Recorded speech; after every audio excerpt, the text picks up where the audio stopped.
ծնողը որպես ծնող եւ ծնողը որպես ուսուցիչ շատ հաճախ հակադիր դերերում են հայտնվում։ Նա որպես ծնող ունի որոշակի ցանկություններ երեխայի հետ կապված, որ իր տեսակետից դպրոցը չի ապահովում։ Սակայն նա որպես ուսուցիչ գիտակցում եւ հասկանում է, որ ամեն բան չի, որ կարող է անել դպրոցը։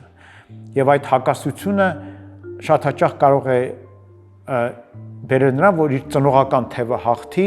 եւ նա գործի որպես ծնող, այլ ոչ թե որպես ուսուցիչ, եւ կամ վերաբերվի որոշ հարցերին որպես ծնող, այլ ոչ թե որպես ուսուցիչ, ու դա կարող է բերել ներքին տրոհումներին, կոնֆլիկտներին գործընկերների հետ եւ այլն։ Երկրորդ խնդիրը դա այն է, որ իր գործընկերները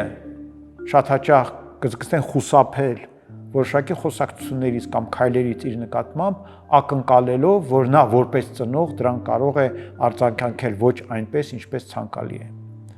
Քանի որ նա նաև իրենց գործընկերն է եւ չեն ուզում գործընկերոջ հետ հարաբերությունները փչացնել։ Օրինակ ինչ-որ բաներ չեն պատմի, ինչ-որ դեպքերում երեխային թույլ կտան այն, ինչ այլ երեխաներին թույլ չեն տալ, որ ավելորդ խոսակցություններ չունենան իրենց գործընկերոջ հետ եւ այլն։